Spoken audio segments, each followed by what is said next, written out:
Bom, começamos. Boa tarde para todo mundo que está acompanhando a gente. Mais um momento aqui de conversa, mais um momento de reflexões, na verdade, de aproveitar de alguma forma para debater esse tempo que nós estamos vivendo, para debater a realidade da pandemia, esses desafios que a pandemia nos impõe, né? E eu hoje tenho, de certa forma, uma tarefa, a gente imaginou aqui uma tarefa de pensar, de continuar discutindo a importância, o papel da universidade nesse momento em especial e como ela deve se comportar, né? Se a gente vai para um tempo em que as aulas retornam, como está havendo uma pressão, se não retornam, também é um importante momento, né, uma oportunidade aqui da gente refletir do papel da universidade pública no interior do Brasil. Né? Nós aqui somos um município do interior, Macaé é uma cidade que tem a sua relevância econômica, que tem a sua relevância no cenário do mercado do trabalho, no desenvolvimento do país e do estado do Rio, mas é uma cidade de interior e que foi muito tempo de luta para que a gente tivesse aqui referências nas universidades públicas aqui. Então foi um processo dolorido de expansão, de interiorização, na verdade, das universidades. E hoje a gente tem a Universidade Federal do Rio de Janeiro, a UFRJ, a gente tem a UF, Universidade Federal Fluminense, tem a FEMAIS, que é a faculdade municipal, mas hoje nós vamos receber aqui o Daniel Arruda. Ele é um parceiro de muitas lutas, a gente dialoga bastante sobre as tarefas que a gente cumpre na sociedade. Daniel é professor da Universidade Federal Fluminense, professor de filosofia política, e hoje o Daniel exerce na Universidade Federal aqui em Macaé, está funcionando aqui isso. O Daniel hoje é diretor do Instituto de Ciências da Sociedade de Macaé, que é o nome que se dá para a UF em Macaé, e ele é um parceiro para a gente pensar como que desenvolve essa cidade e essa região de uma forma saudável e de maneira equilibrada, mas principalmente para a gente também conversar aqui sobre esses tempos. O Daniel, essa semana, publicou num jornal aqui da cidade um artigo muito relevante, né, que poucas pessoas aqui no município têm cumprido esse papel de propor reflexões, de escrever, de formular sobre isso. Então, teve há um tempo atrás um texto do professor Chico Esteves, que é professor da UFRJ. Essa semana, o Daniel escreveu também, no mesmo veículo aí de comunicação, um texto que, no próprio texto, você disse que foi provocado também pelas reflexões do Chico Esteves. E eu acredito que é isso, é uma oportunidade que nós temos, num momento de crise tão dolorida, tão profunda, de ter gente na academia, na universidade, aqui em Macaé, pensando, né, pensando a sociedade, pensando os modelos de sociedade, pensando os desafios, as dificuldades, mas pensando também como que a gente faz para ser melhor, né, daqui a pouco, quando passar esse processo todo de pandemia, de quarentena, de tantas dores que nós estamos vivendo. Então, Daniel, bem-vindo. Estou aqui muito satisfeito com a tua presença, de você topar fazer essa conversa aqui com a gente. E eu queria que você começasse se apresentando e que você também nos falasse, logo no início, como é que você tem visto o papel da universidade. E aí você pode dar alguns exemplos da UF em Macaé, nesse tempo, de tentar amenizar as catástrofes que nós estamos vivendo, as dores cotidianas das pessoas. Né? Pode meter bronca, é contigo. Bem-vindo, Daniel. Boa tarde, Marcel. Quero dar boa tarde a todo mundo que está assistindo a gente. Isso, o Marcel já fez uma breve apresentação, né? Eu sou Daniel, sou professor da Universidade Federal Fluminense. Estou em Macaé desde 2013, né? Cheguei em 2013 em Macaé. Antes de trabalhar em Macaé, eu trabalhei na Universidade Federal do Piauí. Depois eu fui transferido para a Universidade Federal Fluminense. E a partir de 2016, assumi esse desafio, né? Eu aceitei o desafio de ser diretor do nosso instituto aqui em Macaé, que havia sido criado também em 2013.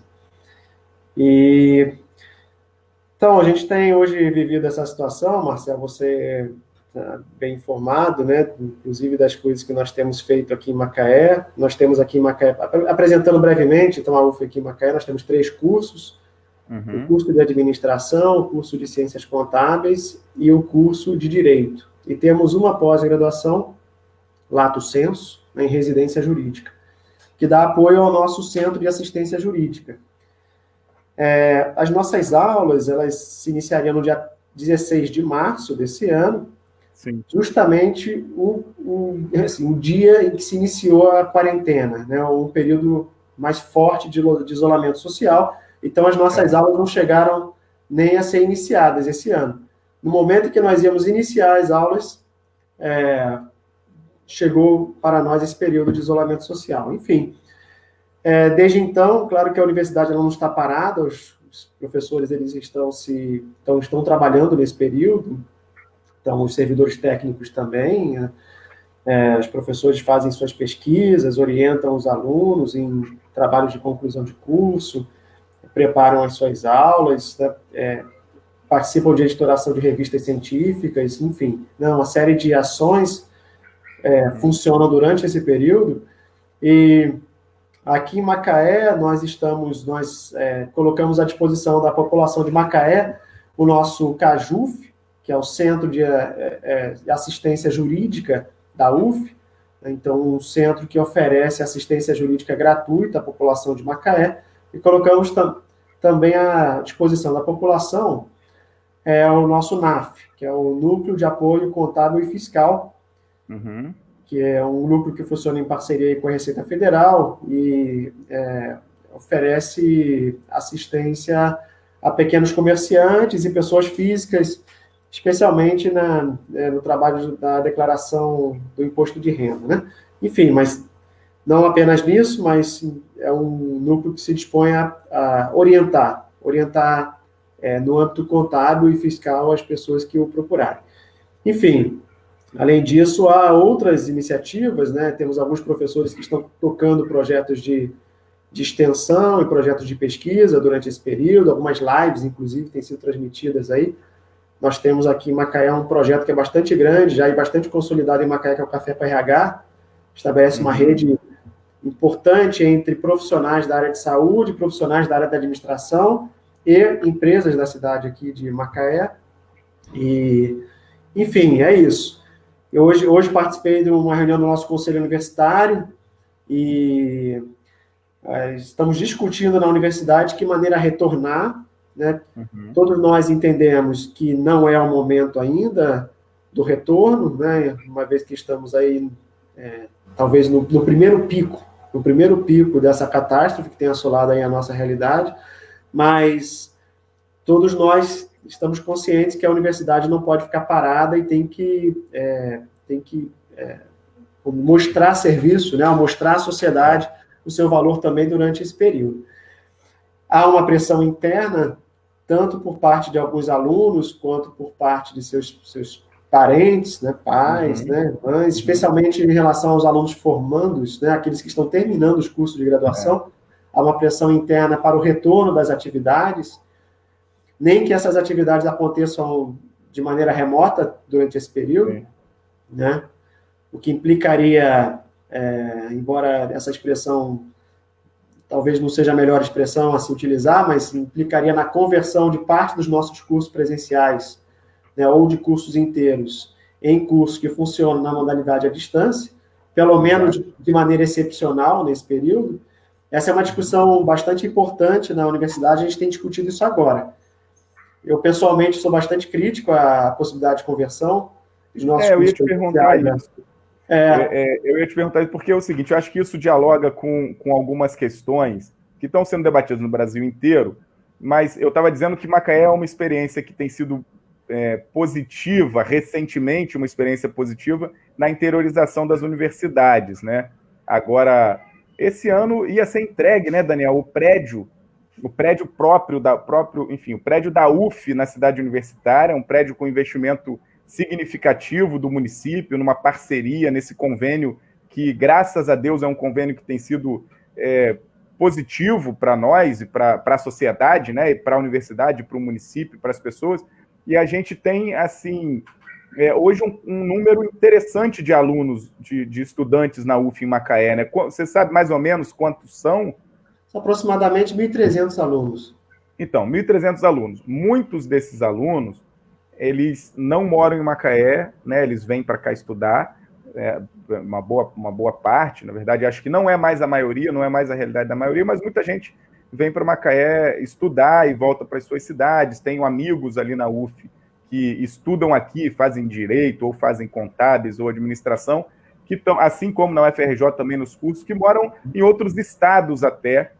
E eu acho um desafio esse modelo, né, essa modalidade de educação à distância, porque eu não sei se a universidade hoje garantiria essa estrutura, tanto para o docente quanto para o estudante poder fazer a sua graduação com a qualidade, né?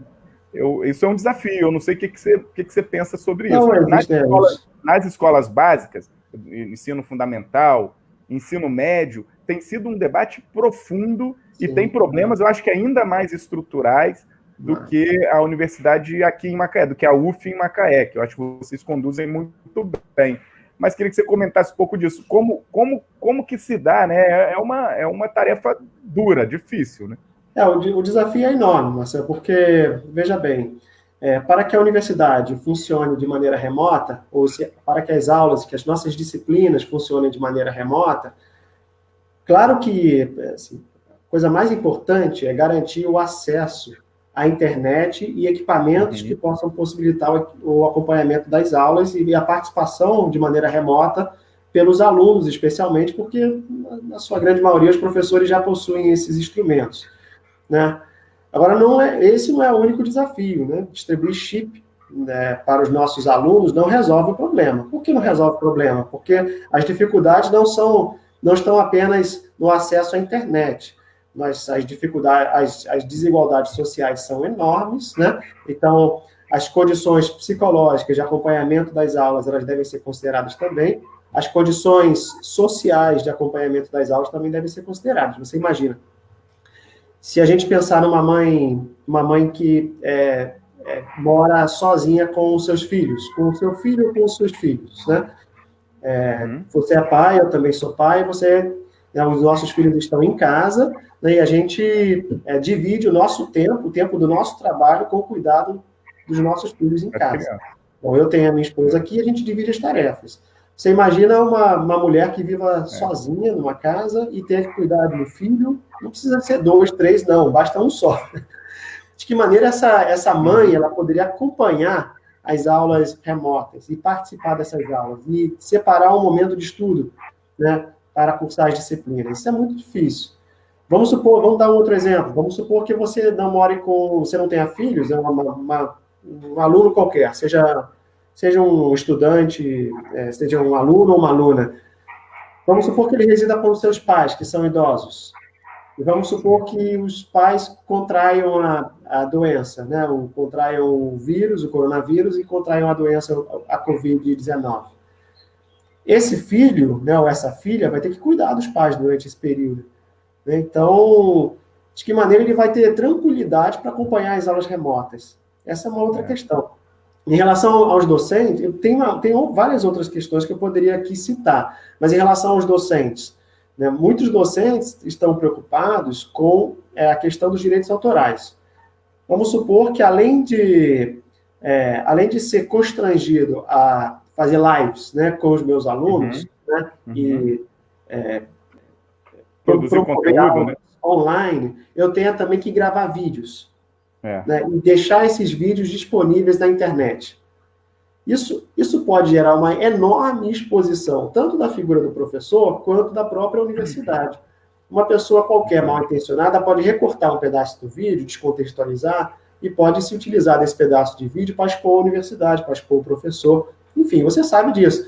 Uma vez que o professor cheio de gente para fazer isso. Uma vez que o professor é exposto, não adianta depois ter processo judicial, né, e desmentir, Exatamente. porque o estrago está feito. Né? Então, tem uma outra questão. Vamos supor que alguém, sei lá em Goiânia, assista ao meu vídeo e resolva transcrever o conteúdo do meu vídeo e publicar as minhas aulas como livro de sua autoria. Então, olha só, tem uma série de questões, né, que podem ser levantadas em relação ao funcionamento remoto das universidades. Então, mas claro que o maior desafio seria garantir a igualdade de acesso, igualdade de condições, especialmente aos nossos alunos, né? Tem também, claro, a questão da realização de avaliações durante esse período, enfim. Mas você tocou num assunto anteriormente, Márcio, estou falando sem parar, talvez se você quiser me interromper. Pode falar, vamos embora. Então, antes de você falar, então, eu queria só retomar que você lembrou bem do CAJUF, né? O CAJUF está prestando assessoria jurídica, apoio jurídico, orientação jurídica à população de Macaé e da região, e eles estão atendendo por meio remoto também, mas assim, o auxílio de R$600, que é aquela loucura que o governo federal não consegue pagar para o povo que precisa. Como é que faz, quem tem direito, quais as principais orientações, eles auxiliam. Os auxílios emergenciais que o município também criou, aquele que diz respeito aos trabalhadores do comércio, aquele que diz respeito aos trabalhadores informais e aquele que diz respeito à merenda escolar. Então, as famílias, as pessoas podem procurar o CAJUF pelo e-mail para pedir orientações. Inclusive, os microempreendedores individuais que precisam muito dessas orientações, porque o governo federal, nesse auxílio, não atende a todos. É um setor dos microempreendedores individuais e a gente recebe muita demanda, Daniel, de informação sobre isso. Então, o CAJUF ajuda muito. E aí eu queria que a gente colocasse aqui embaixo o e-mail. É cajufmacaé@gmail.com. cajufmacaé@gmail.com. Esse é o e-mail do CAJUF, do Centro de Apoio Jurídico, é isso? Centro de Assistência Jurídica. De Assistência Jurídica, da UF, que está prestando esse serviço para a população de Macaé. Isso, agora mete bronca, emenda aí no que você já ia tratar. Não, eu ia te falar a respeito, porque você citou Está errado aqui. Bom, está errado aqui. É CAJUF com dois Fs, de Universidade Federal Fluminense, e sem acento. E você citou a entrega do prédio pela prefeitura, né? Então, a nossa cidade universitária está crescendo, e nós ganhamos mais um bloco na cidade universitária, e esse bloco foi destinado à UF, né? Houve uma articulação forte aí entre o nosso reitor, o Antônio Cláudio, na época era até vice-reitor, e o prefeito, o doutor Aloysio. Nós conseguimos, então, que esse bloco se tornasse uma realidade, e nós já recebemos o bloco, né? Então, o prédio já foi recebido pela UF, pelo menos informalmente, né? Não formalmente.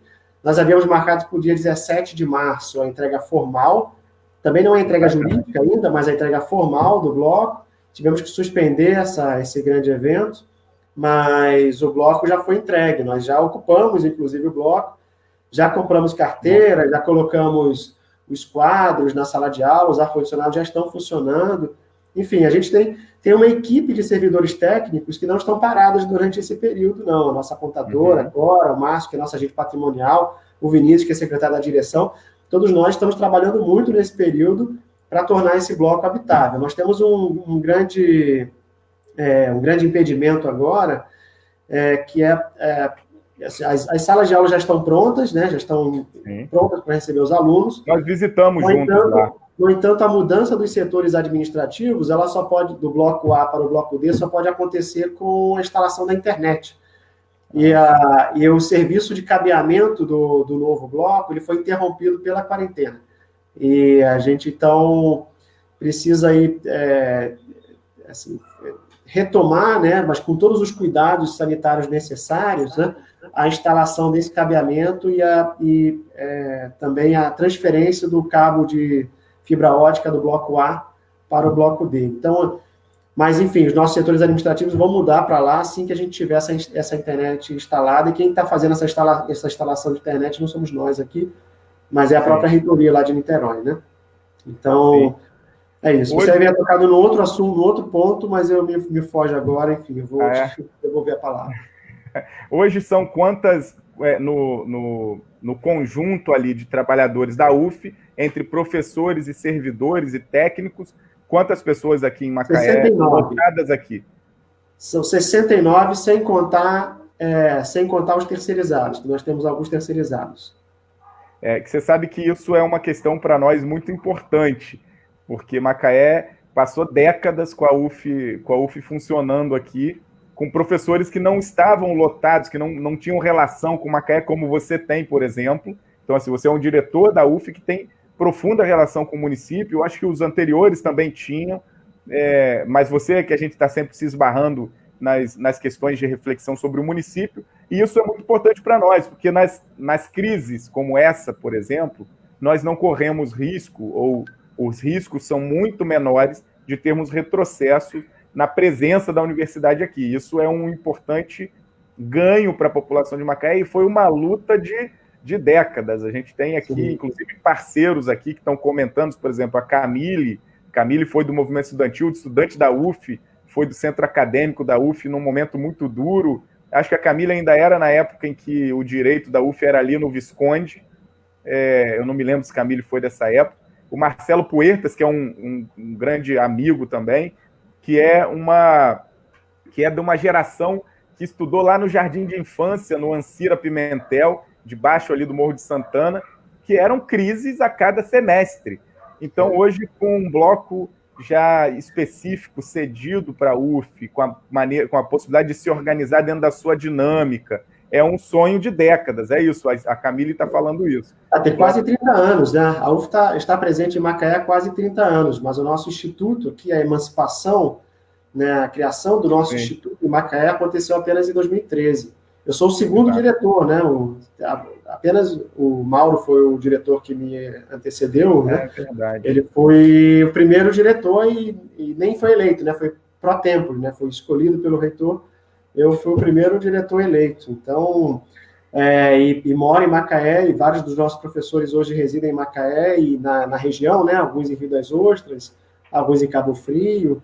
E os nossos estudantes também, assim, muitos, quase todos eles residem em Macaé, né? Muitos são de fora ainda, mas o que mais me anima é que muitos se apaixonam pela cidade e decidem ficar na cidade, né? Então, mesmo muitos dos nossos estudantes que não são macaenses, eles vêm estudar na cidade, se apaixonam, gostam da praia, fazem amigos, como namorada, namorado, enfim, casam e ficam aqui em Macaé, né, trabalhando aqui em Macaé. Inclusive, nós temos muitos advogados na cidade que são egressos, né, dos nossos cursos, e contadores e administradores que estão nas grandes empresas, eles são egressos dos nossos cursos e eles ficam em Macaé. Então, isso é muito importante, né?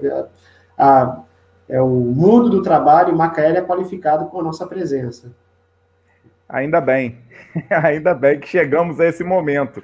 Mas, Daniel, eu não sei se tem alguma consideração a mais para fazer da universidade em especial, né? Não sei se você quer falar mais alguma coisa, se tem alguma expectativa de prazos, não sei se cabe ou se ainda tem. Não, tá tudo uma incógnita ainda, a gente não sabe quando... Assim, é um consenso entre nós que o retorno presencial não vai acontecer esse ano. Uhum. Praticamente um consenso dentro da universidade, e a gente não sabe o que vai acontecer ainda. Bom, o movimento que eu tenho visto aí na nossa universidade e em outras universidades do Brasil é afrouxar um pouco essa resistência em relação ao ensino remoto, e é provável que no segundo semestre a gente tenha novidades nesse sentido, mas não tem como prever, não. Está tudo muito incerto ainda, né? Só vou aproveitar então, Marcelo, só para te agradecer, já que falou do prédio, né? Te agradecer o Marcelo, ele fez uma articulação importante com o deputado federal Vadir Damus, e nós recebemos aí uma emenda parlamentar, e graças a essa emenda parlamentar nós temos hoje quase construído, né? Todo o material está comprado já, falta fazer o cabeamento ali, o laboratório de informática que está sendo criado com esse recurso finalizado pela emenda parlamentar. Beleza, é importante, é isso. A gente também, apesar de ter um espaço restrito de atuação, a gente tenta sempre fazer os contatos, os diálogos, né, com parceiros que podem colaborar para melhorar essa estrutura tão necessária para a universidade funcionar aqui em Macaé. Daniel, eu tenho uma questão que eu queria que você começasse comentando sobre o pós-pandemia, pós-Covid, a humanidade, o que vai ser a humanidade pós-Covid. É claro que ninguém tem respostas concretas para isso, a gente não tem dúvidas disso, mas você começou dizendo, assim, no texto, que você acabou se convencendo a escrever, a falar sobre isso, a se posicionar sobre isso, por conta de muita gente estar numa posição, numa postura de que a humanidade não deu certo e que por isso que nós chegamos nesse momento. Como é que você vê isso? É muita gente que está assim? O que isso nos... Como é que está isso? É isso, Marcelo. Assim, acho que tem muita gente sofrendo, né, com esse período catastrófico que a gente vive. Sofrimentos, assim, das mais diferentes formas, né? Então, além, claro, de acompanhar parentes que têm falecido, né, ao longo desse período, né, tem muita gente vivendo, assim, solitária, né, com esse período de isolamento social. Nem sempre esses canais, né, esses canais pelo celular e pelo computador, eles dão conta, né, de transmitir algum calor humano.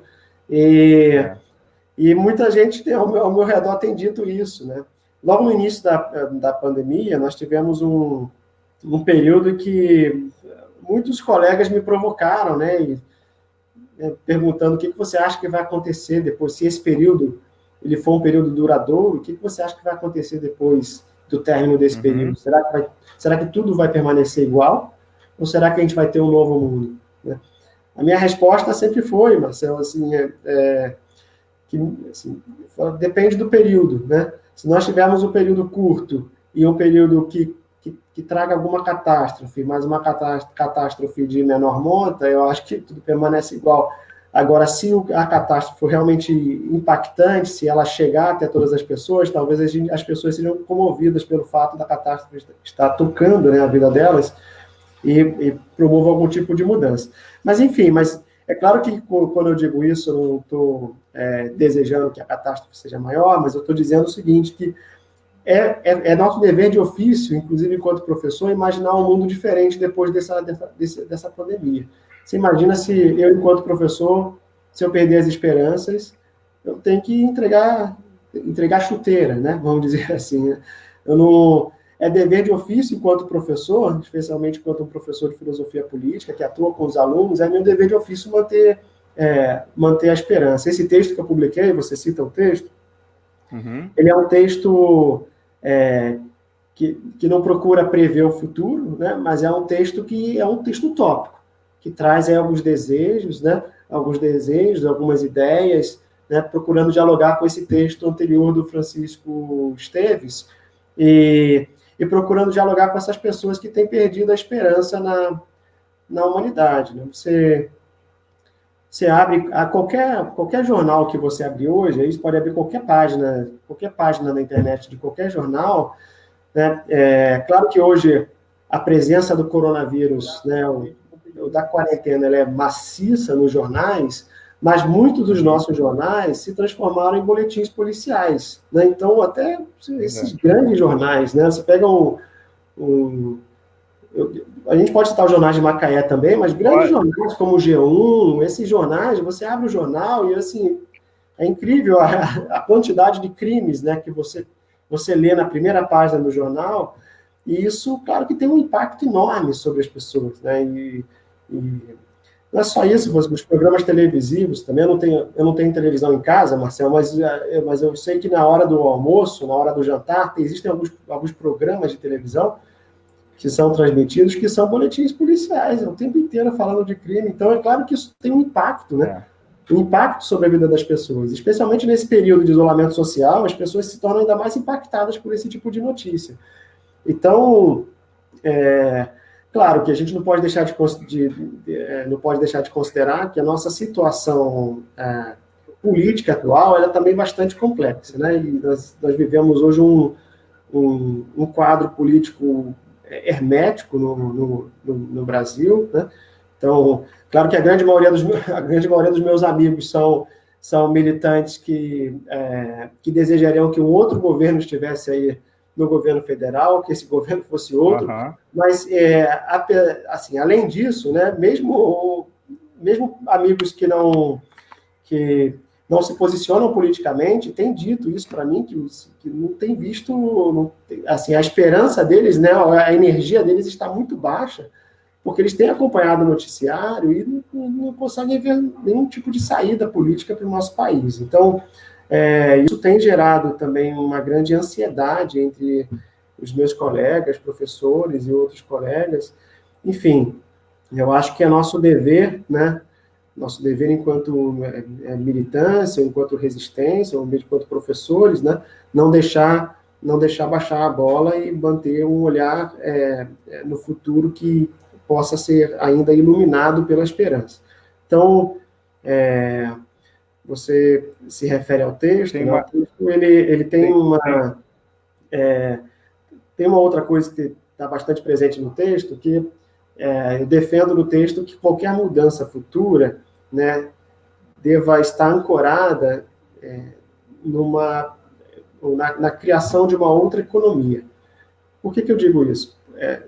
Essa é uma questão que eu tenho discutido com esses amigos, porque, normalmente, essa discussão, né, envolvendo a desesperança, o desencantamento com o mundo, ela acaba redundando numa crítica à nossa moralidade, ou num tipo de desabafo contra a moral dos homens, né, como se todos os homens hoje, a humanidade não prestasse mais, ou como se todas as pessoas pensassem apenas em si, enfim, né?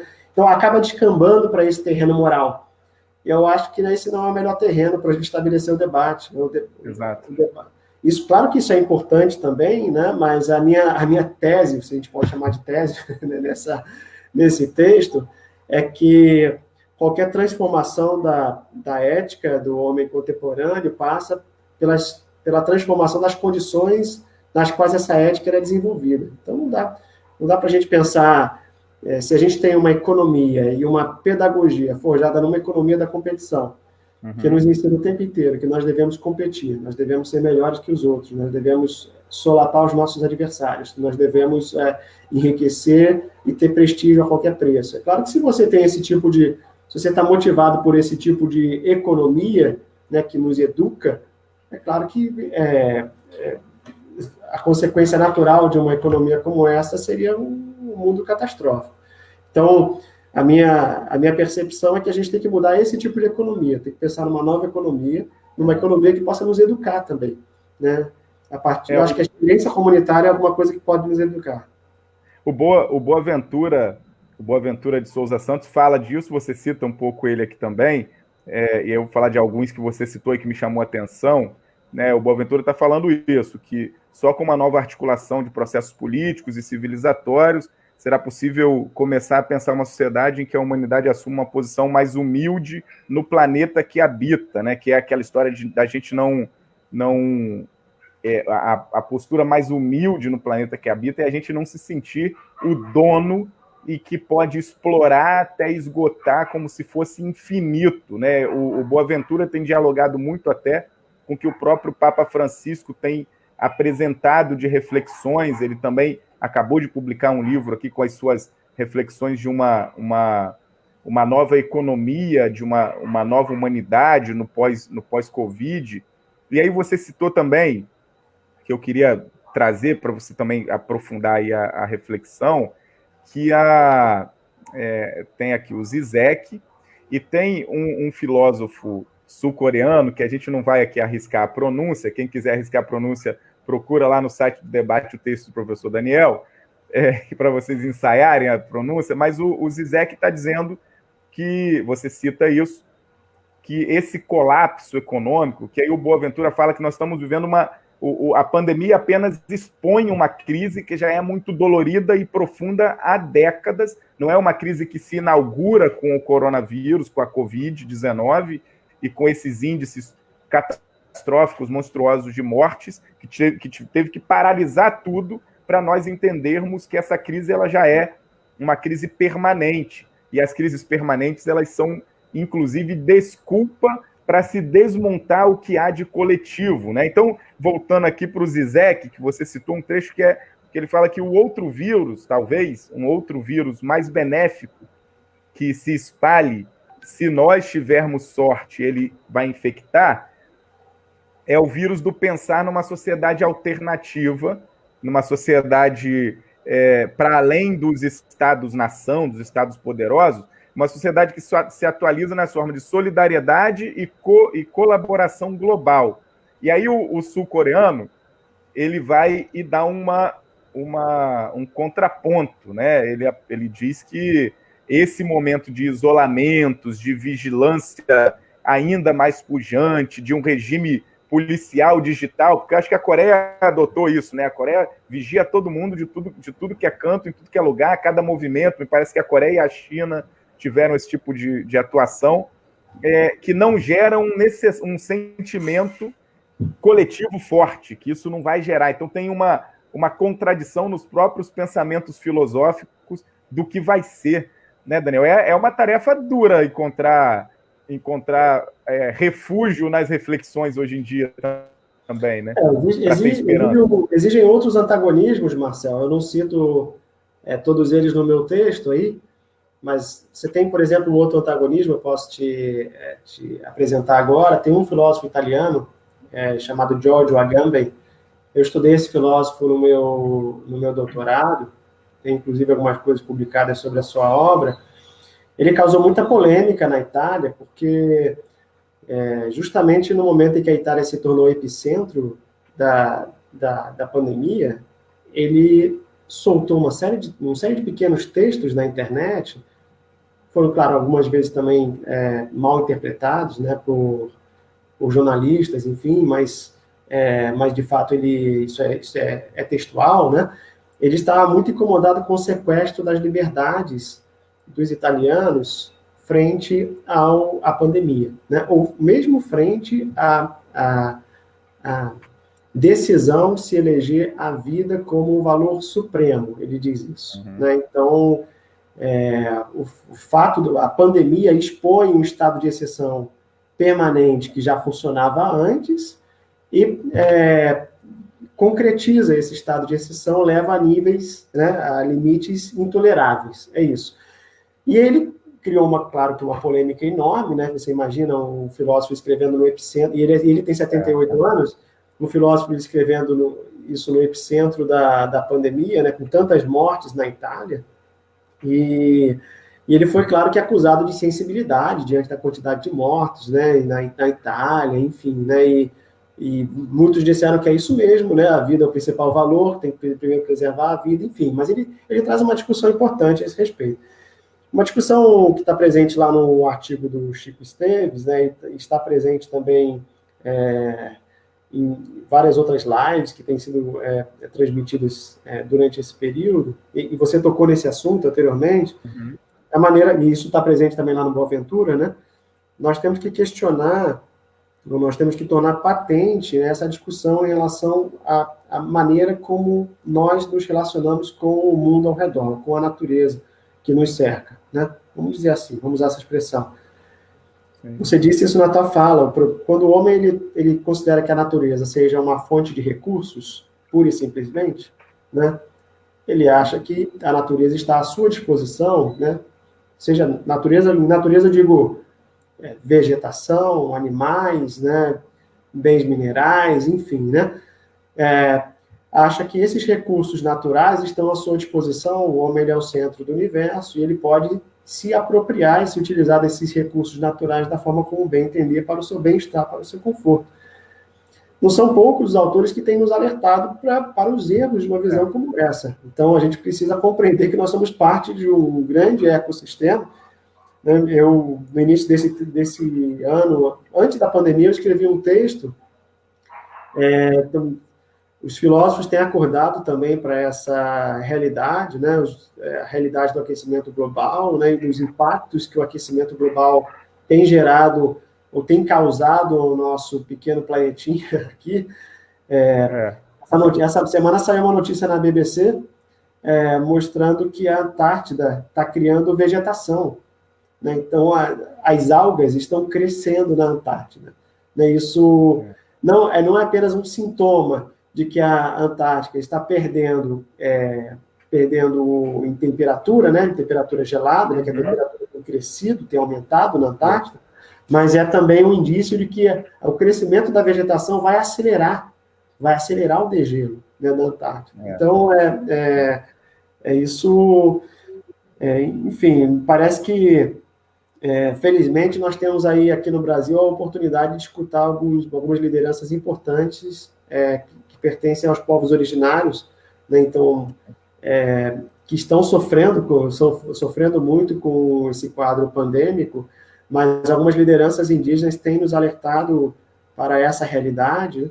Então, posso citar vários desses autores. Recentemente eu assisti uma live com Ailton Krenak, tem um livro interessantíssimo chamado Ideias para Adiar o Fim do Mundo, né?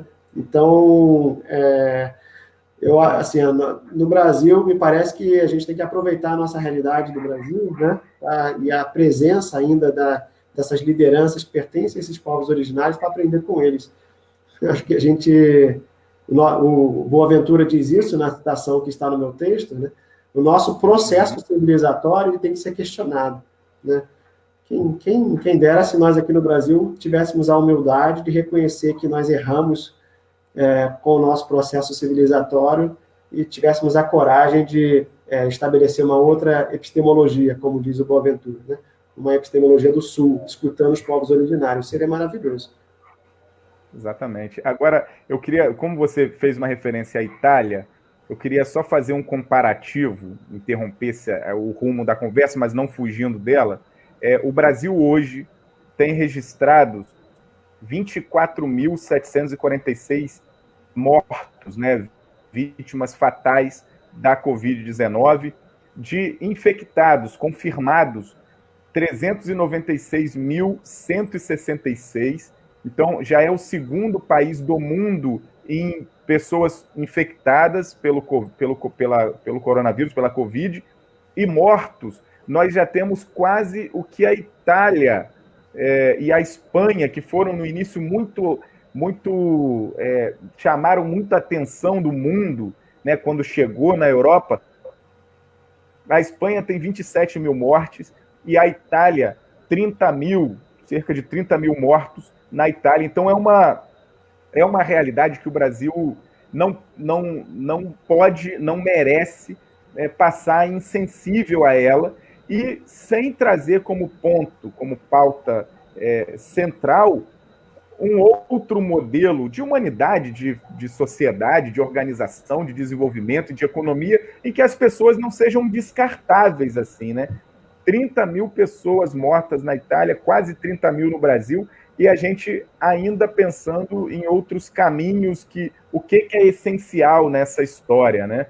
E aí, Daniel, eu queria retornar aqui, fazendo também uma outra referência no texto, que você fala do Noam Chomsky, que ele diz que enquanto a pandemia revira a ordem política e econômica global, dois futuros muito diferentes parecem possíveis, e isso dialoga de alguma forma com alguns comentários que estão aqui falando do autoritarismo, falando do fascismo, falando das possibilidades de ditaduras tupiniquins. Mas no outro, em um lado, né, em um extremo desse espectro, as sociedades enfrentam o tributo, né, o peso imposto pelos vírus, entrar em colapso no autoritarismo, que podem entrar em colapso no autoritarismo, e no outro lado, temos a possibilidade de aprender lições com esse desastre, né, de tentar escolher o que dá para ser feito.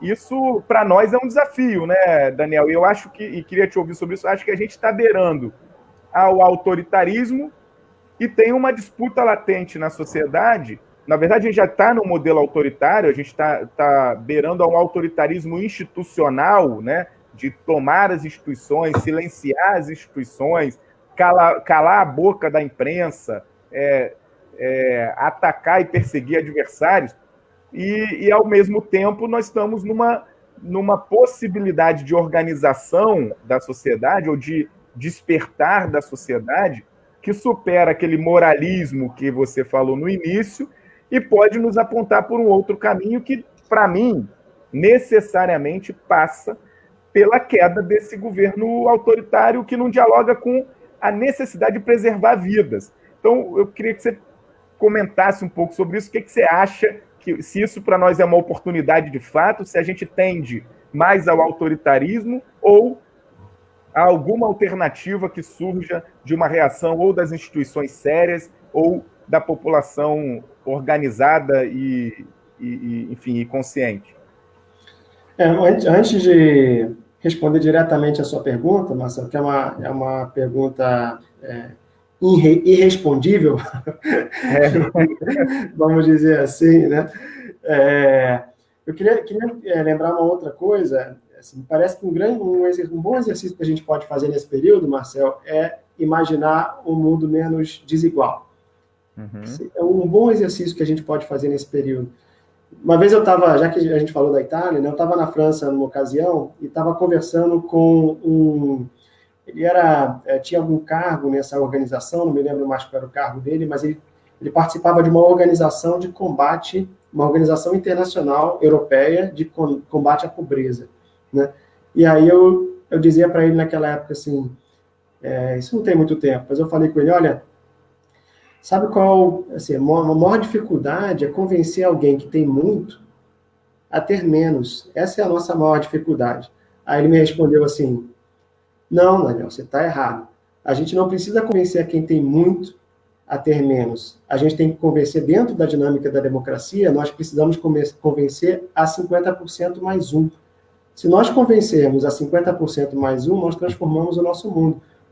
Então, eu achei essa abordagem dele bastante interessante, porque é isso. Às vezes a gente fica achando que dentro desse ambiente democrático a gente tem que convencer a todo mundo, mas não, a gente tem que convencer a maior parte.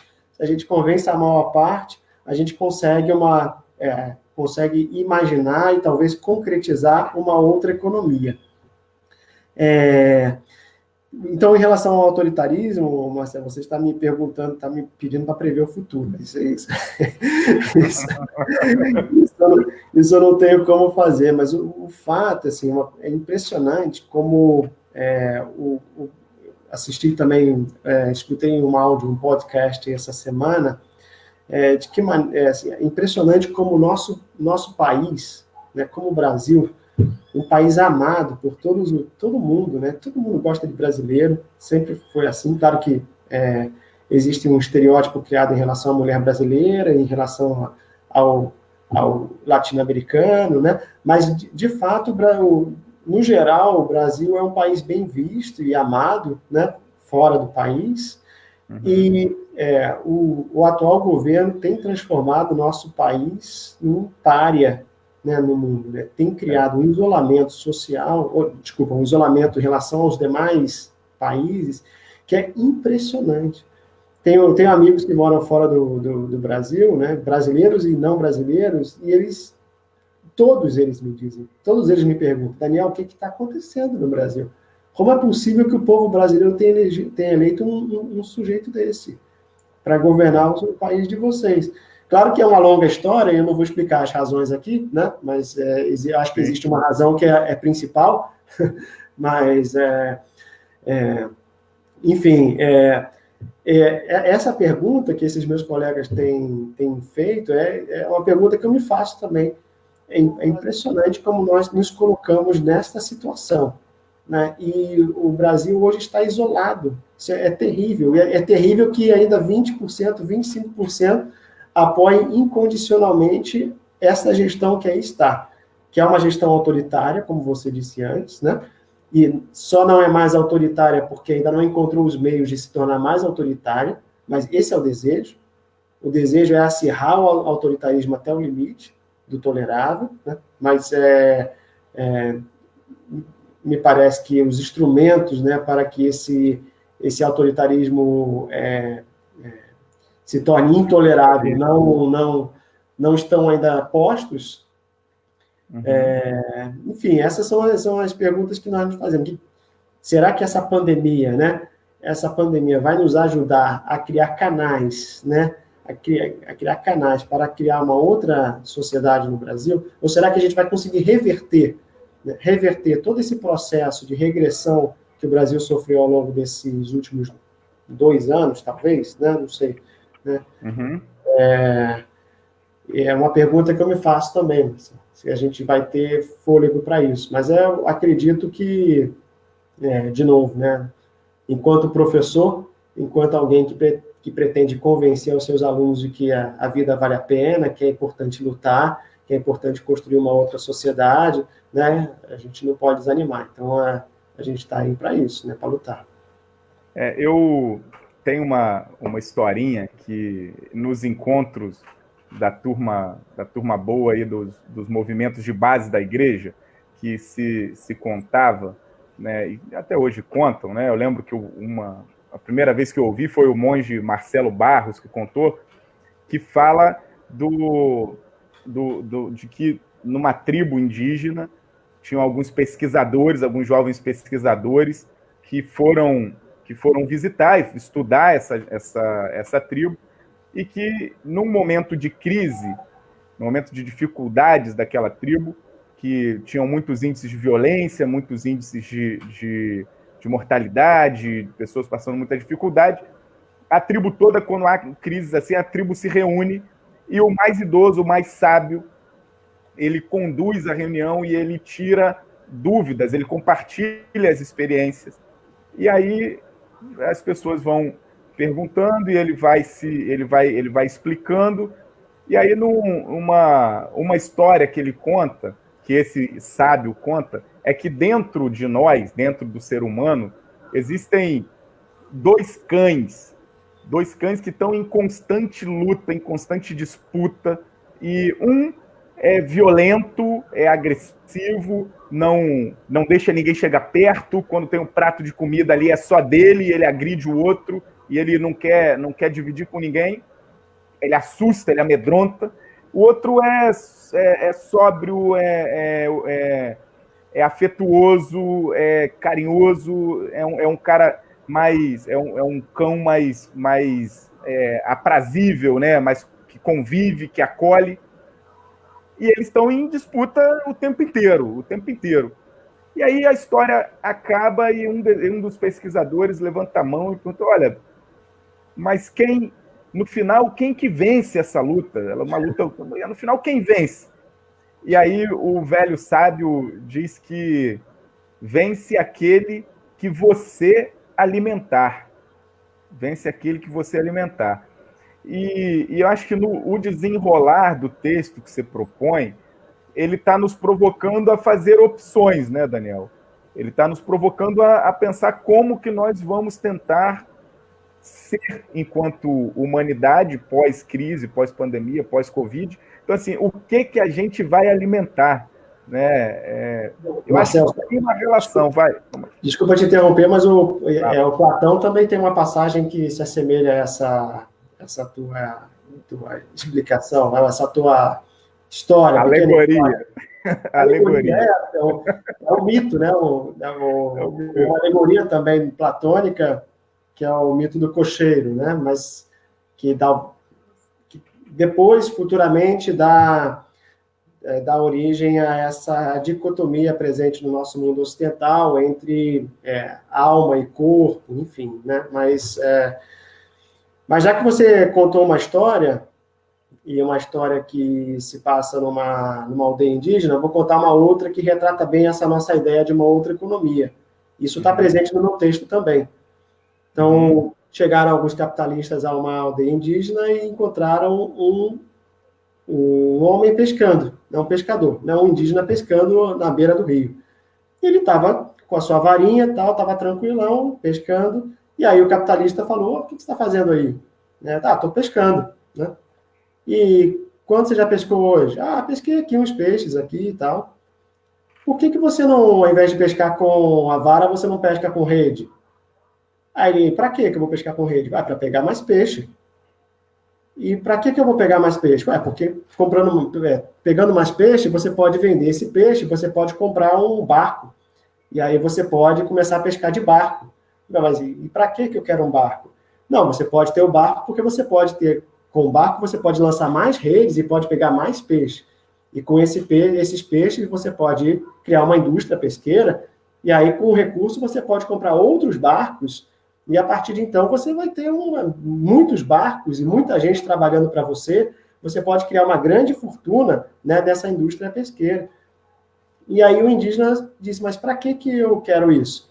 Porque tendo tanto dinheiro assim, tendo tanto capital assim, no futuro você vai poder descansar.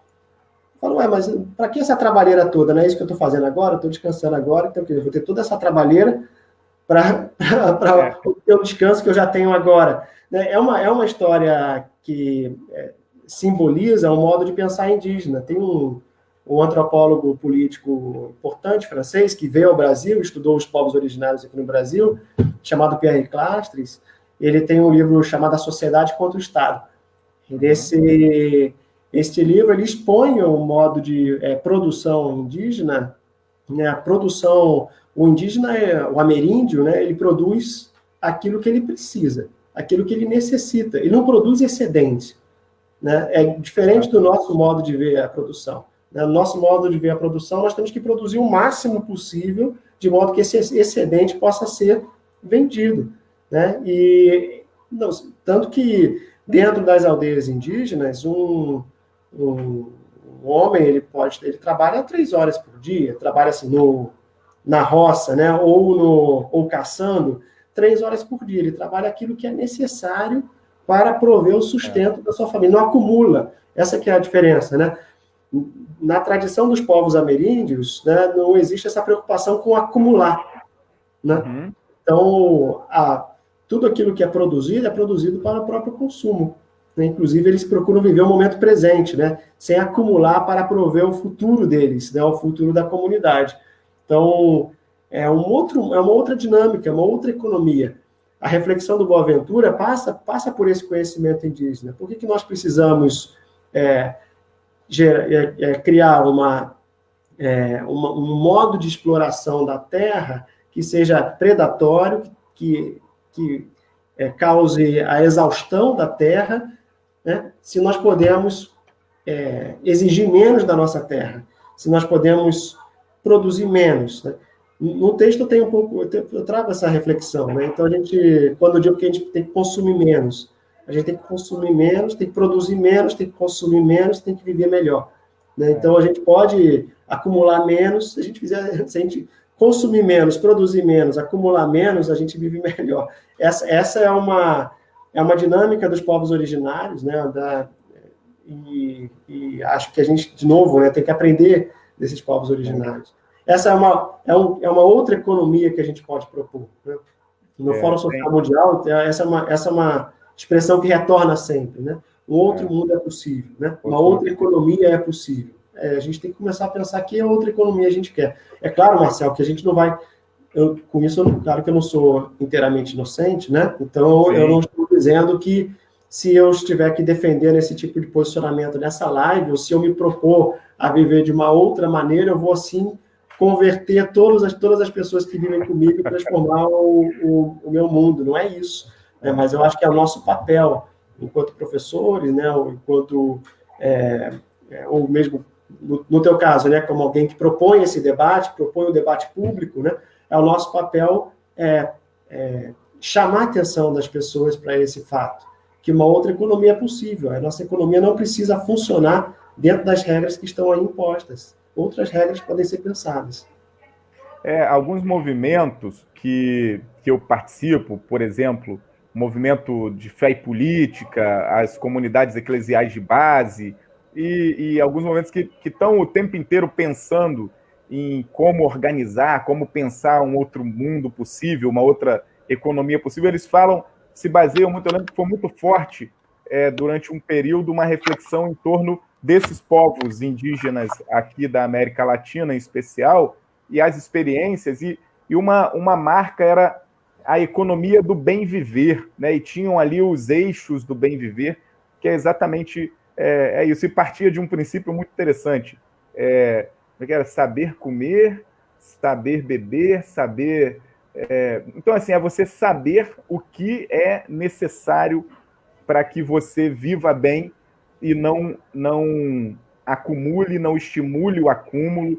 Enfim, mas eu acho que também é isso, Daniel. Eu vou pedir ao Wesley para passar alguns comentários aqui para a gente continuar refletindo, mas queria só, antes de falar de algumas coisas aqui dos comentários, eu acho que também eu acho que não é necessário uma mudança da forma que você está dizendo. É lógico que a gente não é aqui inocente, nem vai dizer que nós mudamos o nosso comportamento de uma hora para outra, porque a gente está inserido no mundo, no ambiente, numa sociedade, numa dinâmica que nos engole se a gente não tiver aqui correndo no ritmo que está. É lógico que a gente tem nossas concepções, nossa maneira de comportamento, nossa maneira de consumo, mas eu acho que muito faz parte, assim, não é que nós vamos virar Mahatma Gandhi de uma hora para outra. Agora, é parte disso fazer as opções políticas que não flertem com o autoritarismo, com o fascismo, com a violência, é entender que existem escolhas colocadas todos os dias na vida da gente que falam para uma economia mais violenta, mais agressiva, mais destrutiva para a natureza e para nós que somos parte da natureza, por exemplo, os 1 bilhão e poucos de seres humanos que morrem de fome, enquanto tem pouquíssimos ali que acumulam 1 bilhão por ano, que acumulam bilhões nos bancos, que se fartam de comer e ainda exploram a mão de obra do mais oprimido. Então é uma necessidade que a gente faça reflexões de com quem a gente está flertando, com quem a gente está caminhando, como que estão sendo as nossas escolhas. Eu hoje, sinceramente, Daniel, eu não vou mais a determinados comércios de roupa, de alimento, boteco, enfim, não vou mais àqueles que estão hoje defendendo que nós temos que deixar tudo correr frouxo e deixa o contágio para lá e deixa a Covid para lá, porque a vida vale muito, mas a economia vale mais, o dinheiro vale mais, o lucro vale mais. Então, esse tipo de comportamento, de irresponsabilidade, para mim, interfere nas minhas escolhas. Eu não flerto com essa turma, eu não caminho com essa turma. Então, Mariane está aqui no meu ouvido falando que eu sou flamenguista e, porra, gosto de ir no Maracanã, gosto de assistir aos jogos, gosto de acompanhar, mas, cara, eu suspendi o meu sócio torcedor do Flamengo, porque o Flamengo tem forçado a barra para romper com os esforços de preservar a vida. E o Flamengo inclusive, não negociou com seus próprios torcedores redução nos valores das contribuições. Então, esse modelo eu não flerto mais, assim, não dá. Não dá. Então, é um pouco disso que eu queria só compartilhar com o que você falou. Não, tem uma reflexão importante também, Marcel, que gira em torno do racismo. Então, também nesse tempo de pandemia, claro que seria um absurdo a gente dizer que o vírus ele é racista. O vírus não é racista, mas o vírus atinge a nossa sociedade, os impactos que o vírus causa na nossa sociedade são impactos que expõem o nosso racismo. Então, note, você tem hoje, você pode encontrar pessoas aí que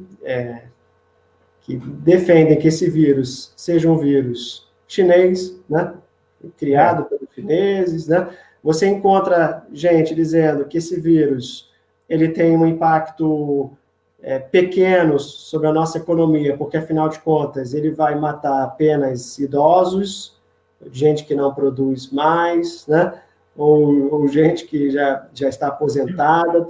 Olha, você tem até um absurdo de gente dizendo que o vírus vai beneficiar a nossa previdência social, porque vai desafogar, vai matar muita gente que recebe benefício da previdência social, então vai beneficiar, vai desafogar essa suposta crise da nossa previdência social. Claro que existem raízes que também bastante presentes na nossa sociedade, que envolve também o fato da universidade, da sociedade fazer escolhas racistas, né? É óbvio que o impacto que o vírus cria nas comunidades que têm menor acesso a água encanada, né, e saneamento básico, digna, em casas insalubres ou casas de apenas um cômodo que reúne uma família inteira, enfim, né? Então, isso é importante a gente observar que a pandemia tem assim feito aflorar tanto discursos racistas como tem exposto o racismo da nossa própria sociedade. Tem um filósofo importante também, já que a gente está falando de filosofia, né? Estou citando vários autores aqui, mas tem um filósofo importante que é o Michel Foucault. Esse é conhecido, né? Esse é pop, né? O Michel Foucault. Então, ele tem um livro importante chamado Em Defesa da Sociedade. Ao final desse livro, ele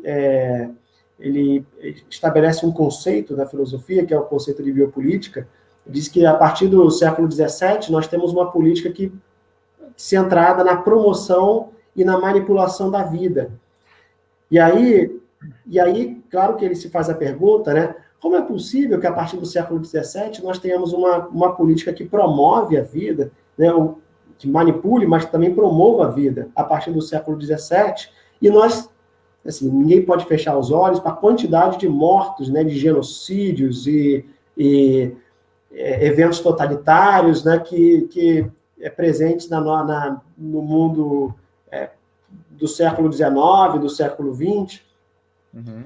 Ele diz, porque existe uma expressão, né, ou uma partícula, um elemento que, quando acoplado com esse conceito de biopolítica, gera o resultado morte. E esse elemento é o racismo. É o racismo. Né? Então, a partir do momento que você conecta biopolítica e racismo, né, a biopolítica, você gira a chave da biopolítica e ela começa a produzir a morte. Né? Tem um autor importante também, que está vivo ainda, que é um camaronês, né, o Mbembe.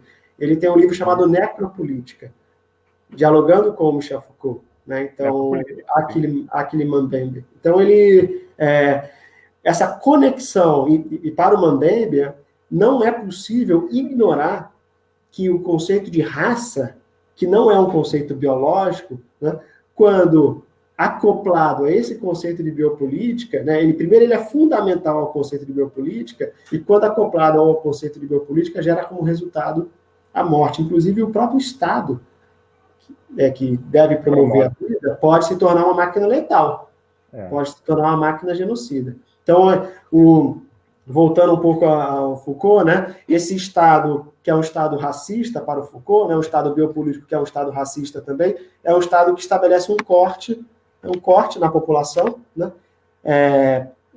definindo quem merece viver e quem não merece viver, né, ou definindo quem merece a vida ou quem pode ser exposto à morte, simplesmente. Então, vou dar só um exemplo, como pode parecer muito abstrato, né, mas você deu exemplos concretos, né, não é tão abstrato assim. Vamos supor que você tem uma prefeitura qualquer, estou dando um exemplo hipotético, vamos falar do Rio de Janeiro, eu não estou falando da prefeitura atual do Rio de Janeiro. Vamos falar do Rio de Janeiro, porque a gente pode falar do nome dos bairros. Vamos supor que você tem uma prefeitura qualquer que decida investir os recursos públicos, né, numa nova urbanização de Copacabana e de Ipanema, e não investir na urbanização do Vidigal ou da Rocinha. Uhum. Quando a prefeitura toma um tipo de decisão como essa, a prefeitura está tomando uma decisão biopolítica. Está dizendo quem merece viver e quem pode ser abandonado à morte, né? Quem pode ser exposto à morte. Então, acho que assim, é importante que a gente utilize esse momento da pandemia, né, um pouco nessa linha da citação do Chomsky, que você lembrou há pouco, né, que esse momento é um momento oportuno para que nós nos questionemos que outro mundo, né, o que mundo nós queremos pós-Covid-19. Eu acho que durante esse tempo a gente tem também que pensar, de que maneira tornar a nossa realidade e a nossa sociedade menos racista. Talvez com atitudes bem concretas possam ajudar nisso, Marcelo. Vamos nos comentários, já adiantando que a Camille e a Raíza aqui estão dizendo da importância de reativar um coletivo macaense de consumo solidário. É uma alternativa bacana, importante, né?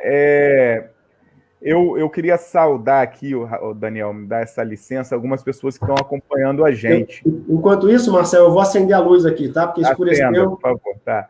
Ó, o Centrinho, eu não sei quem é que está acompanhando, não sei se é a própria Rita, mas queria deixar um abraço lá para a Rita do Centrinho, Macaé, já conhece assim, né, Rita? A Rita e todo mundo ali que trabalha, que atua no Centrinho, é um espaço muito simbólico para Macaé. Nós temos uma alegria enorme de contar com o Centrinho na promoção de vida, né, de alegria, de dignidade, de oportunidades de educação para as pessoas. Otávio, Leandro Magalhães, Magda Soraya, Magda que está sempre nos grandes e bons debates, o Bira, o Guilherme Póvoas, Cristiane Teixeira, Otília, nossa companheira, quem mais aqui comentou? Márcio, Gabriel Souza, bem, Rita, tem uma turma boa aqui, Alexandre Azevedo, professor da UFRJ, Bará, Robinho. Bem, o Wesley, coloca uns 3 comentários aqui para a gente ver, e aí Daniel comenta sobre eles e a gente vai finalizando, que a gente já tem aqui 1h10 de conversa. Bom, o Leandro está dizendo que precisamos aprender com os indígenas, sobreviver mais harmonicamente com a natureza, mas percebe que, infelizmente, eles são atacados, os indígenas, inclusive nesse momento, muito atacados, né? A propósito, ele está falando que o Krenak é uma grande figura. Bira, que o capitalismo desenvolve a técnica e os processos de produção sociais na mesma medida que destrói as fontes de toda a riqueza, a terra e os trabalhadores. Que ele está aí fazendo uma referência aos pensamentos de Marx. A Magda aí, ó. Magda fez uma série de comentários, mas vamos nesse. É necessário repensar nossos valores, comportamentos, competências humanas, para se tornar um profissional ímpar, buscar harmonia entre nós mesmos e com a sociedade. Tem mais algum, Wesley, para colocar ou vamos... professor, muita ignorância humana, cada absurdo de percepção sobre a pandemia, muito preconceito humano de todas as classes e categorias. É isso. Daniel, quiser comentar alguma coisa desses posts aí da turma, fique à vontade. Eu acho que a gente já falou sobre um bocado deles, né? A gente já acho só que a gente tem que converter a nossa indignação em ação, né? Então, tem que aproveitar essa boa indignação que nos acomete algumas boas pessoas que têm acompanhado aí a live. A gente tem que converter essa nossa indignação em ação, né? Teve alguém que falou, enfim, não me lembro se foi um filósofo, um escritor, eu não me lembro aonde que eu vi, mas que essa pandemia, ela vai mostrar o que há de melhor e também o que há de pior no ser humano, né? E aí eu queria que você fosse caminhando para despedir, para fazer as considerações a partir desse pensamento também, se você concorda com isso. Pode ser. Então, o problema, então, desse tipo de discussão é que a gente acaba que essa discussão resulta no terreno moral. Eu, assim, acho que existe uma limitação, né, dessa discussão no terreno moral.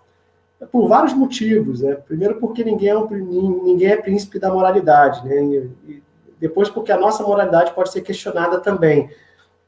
Mas o fato é que a nossa pandemia tem, sim, exposto, isso é positivo, algumas ações que nos enchem de alegria e de esperança. Então, por exemplo, né, muitas vezes são gestos muito simples e muito pequenos, né? Aqui no edifício onde eu moro, tem uma mãe que colocou um recadinho no elevador, dizendo assim, olha, você não está sozinha, se você precisar de algum apoio, precisar de ajuda para o mercado, você pode contar comigo, eu moro em tal lugar, tal apartamento, né? Então, são pequenos gestos, né? A gente tem que ter tem que ter o olho, né? Tem que treinar o nosso olho para identificar esses pequenos gestos também, que são gestos de solidariedade, né? Gestos que nos animam. A gente tem que... Se essa pandemia vai despertar o que há de melhor e o que há de pior em nós, é isso, né? Não sei se você viu um filme recente, que é um filme bastante... É um filme importante, traz uma reflexão importante, muito bem feito, muito inteligente, e retrata a nossa sociedade, faz um diagnóstico, né? Apresenta um retrato da nossa sociedade, chamado O Poço. Você assistiu? Ainda não, está na lista. Está na lista da quarentena. Pois é, está na lista. Infelizmente não é um... Bom, tem até uma carga messiânica, assim, nesse filme, mas o filme é um filme que demonstra... durante quase todo o filme, nós somos levados a crer que a nossa sociedade ela é formada ela pode ser comparada a um edifício, né? Com diferentes andares, né? Onde quem está no andar superior come melhor, né? E quem está no andar inferior não come absolutamente nada. Então, essa é a imagem do filme. O mais impactante do filme, é claro, é a luta pela sobrevivência, né? Porque há uma loteria aí, né? Há um sorteio, né, mensal da posição que você vai ocupar na sociedade. Então, se você está lá em cima, nos andares de cima, viver é fácil, né? E aí, quando você está nos andares de baixo, a luta pela sobrevivência é uma luta aguerrida, né? Que transforma a todos nós em assassinos. Felizmente, o protagonista do filme, ele é alguém que resiste a resiste a esse convite a se tornar um assassino, né? A se tornar um opositor daquele que divide o quarto com ele. E ele paga um preço por isso, né? Mas também se torna um Messias dentro, um bom Messias, né? Não um mau Messias. Boa sugestão. Um bom Messias. Mas tem vários outros, né? Que trazem um retrato semelhante da sociedade. A gente tem o livro do Saramago também, né? O Ensaio sobre a Cegueira, também, que é um livro maravilhoso. Enfim, tem muitos outros, né? Mas a gente tem que lidar, claro, com esse diagnóstico da realidade, né? Mas tem também que criar os nossos canais de fuga, né? As nossas alternativas. E olhar para essas alternativas ou criar as alternativas, isso é fundamental para a gente. Né? Nota, Marcel, já que a gente está conversando sobre isso, pode parecer... Vou te dar um pequeno exemplo. Né? A desigualdade social me parece que talvez seja um dos maiores problemas do nosso país. Né? Isso não é de hoje, né? Isso tem raízes que distam 500 anos de nós. Né? Mas você vê, né? O primeiro governo Lula, ele cria o programa do Bolsa Família, né? Sim. E o Bolsa Família, foi um programa que permitiu distribuir renda e combater as desigualdades do país. Eu digo isso, Marcelo, às vezes pode parecer que é um discurso, sei lá, de militância, que eu estou fazendo propaganda para algum tipo de governo, né? Mas não estou.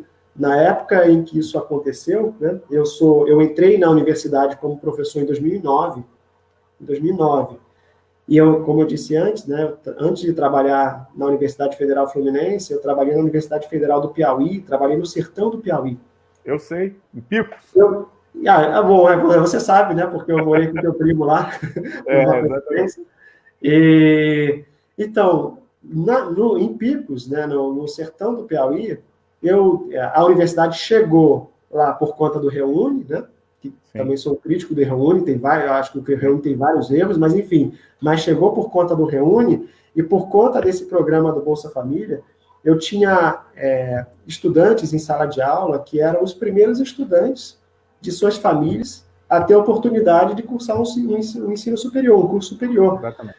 E eram pessoas que tinham pais extremamente pobres, muitas vezes, né? E às vezes analfabetos. E o programa do Bolsa Família permitia, muitas vezes, que esse estudante frequentasse as aulas, simples assim. Era um recurso muito pequeno que a família recebia, mas permitia que ele frequentasse as aulas.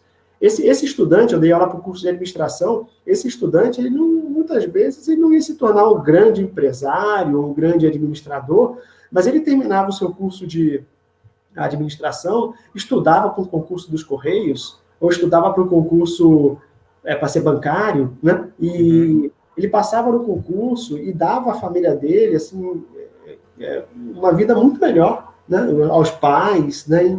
Então, a presença da universidade e a presença desse programa que distribuiu renda no Brasil, isso transformou profundamente a vida de toda a cidade. Muita gente, de toda a cidade. Então, eu estou dizendo, assim, pode parecer, quando a gente está falando de um outro mundo possível, que isso é utópico, né? É utópico. É claro que nós temos uma reação política posterior, né, a essa distribuição de renda, mas a gente pode pensar que isso é utópico, mas não é tão utópico assim. Né? Existem meios, existem alternativas, existem políticas públicas que podem ser criadas, né? Ou existem mesmo ações nossas, enquanto, né, pessoas comuns, né, que podem ser adotadas para a transformação da nossa realidade.